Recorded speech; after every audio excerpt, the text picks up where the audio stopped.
We continue the conversation around the devastation, at least in two of the provinces in South Africa, KZN and Gauteng. Hundreds of businesses have been raided and burnt in some instances in the past 5 days.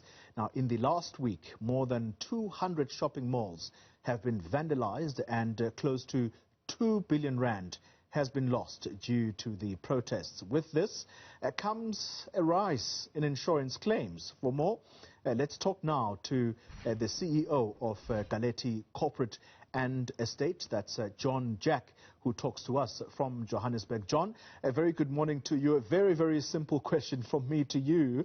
The amount of claims that insurance companies are probably facing at this time, are you able to quantify that? And in your calculated guess, are they going to be able to pay out some of the claims? Yeah, a difficult question. You know, we're busy trying to work out the calculations at the moment. A lot of these properties are owned by the funds, and the values are listed. They're actually publicly available. But from what we can see, obviously Sasria is the only organization formed under the PFMA that can actually cover this. It's largely noted on your insurance policy. It'll say that it's Sasria covered. But the problem is that not only they'll be reinsured, Lloyd's of London, they'll be reinsured with Swiss Re, all the reinsurers will reinsure them. And ultimately they should be able to pay a lot of these claims out. The real trick is that they don't just pay tomorrow. They pay in a year's time. They're going to have to be investigations. Did you set fire to your own shopping center? Sure. Was there anything else involved?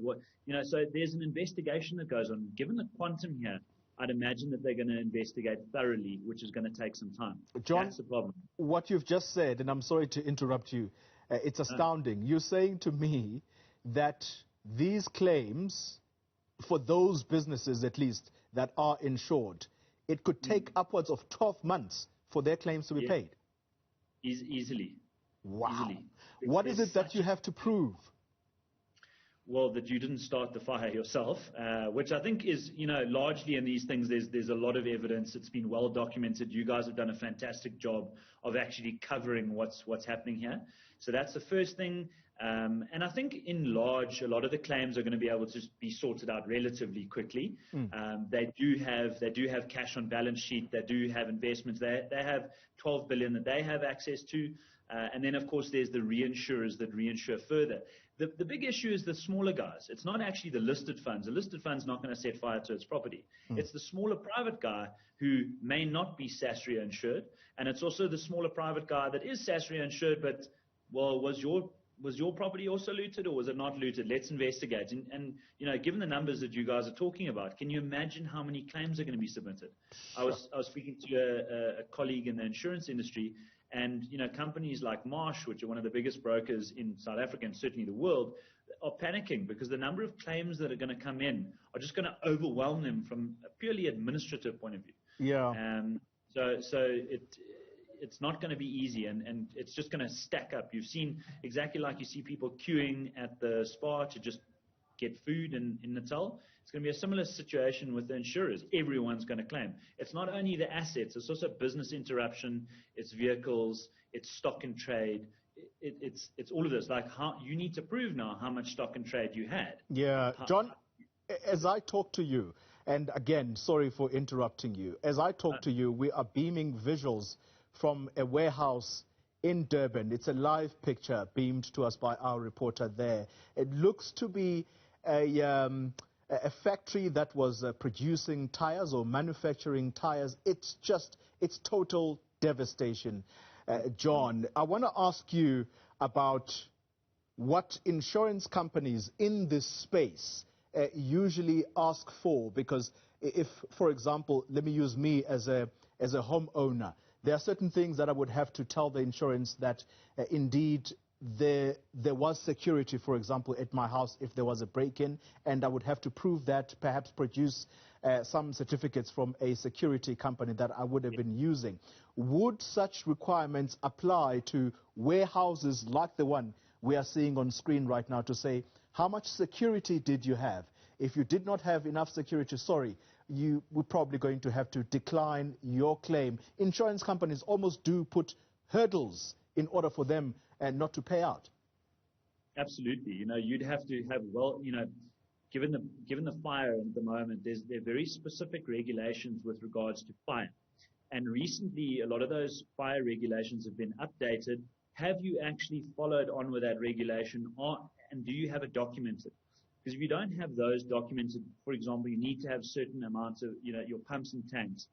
Given the size of your warehouse, does it have enough flow to actually extinguish a fire that would be created? And in a tire factory where it's, you've got rubber, and rubber is obviously an accelerant. You need to have very specific fire categorization. And if they don't have that, or they don't have documentation there, you may see repudiation of these claims. Another thing I wanted to bring up is that it all comes down to averaging. So if they think that you should have insured R1 billion and you've only insured 600 million rands, they're only going to pay you 60% of your claim. And that's another big problem. Not everyone, specifically the chemical guys. You see that chemical sites on fire in Cornubia. Yeah. Often those assets are so expensive that they don't insure them for the full value. You can't. I mean, otherwise your business, just the premiums that you pay are too expensive to allow your business to run. And so that's going to be something that's going to be investigated and jumped on. You see SAB with their big ammonia stores. In Newlands and Cape Town, they also have ammonia stores. Prospecton, they have ammonia stores. If that ammonia tank blows, you're talking kilometers of destruction just from the blast. Okay, something like you've seen in Beirut. After that, you have an ammonia cloud that goes up. You'll asphyxiate. I don't know if you've ever smelt ammonia, been around it. You cannot breathe. As a human, you cannot. Yeah. And so you'll have kilometers and kilometers of destruction just from the blast. And then secondly, you'll have an ammonia wave, which will, that just starts taking human lives on top of that. So, John, let's wrap it up. Let's wrap it up, John. I want to use the example of the economic meltdown. I think it was 2008. In the U.S., we saw government having to step in. That was, of course, completely different to what we are witnessing in South Africa. There, it was a financial meltdown as a result of the mismanagement in the financial sector. The government had to step in the United States to bail out these companies. Now, you talk about insurance companies who, in all probability, will pay 60% of the claims and may not pay out the rest. Might we see a situation in the country where government will have to step in and try and bail some of the businesses in order for the economy to continue pumping and people, importantly, to stay in the jobs? I can't imagine a situation where the government isn't going to have to provide some kind of stimulus, some kind of subsidy.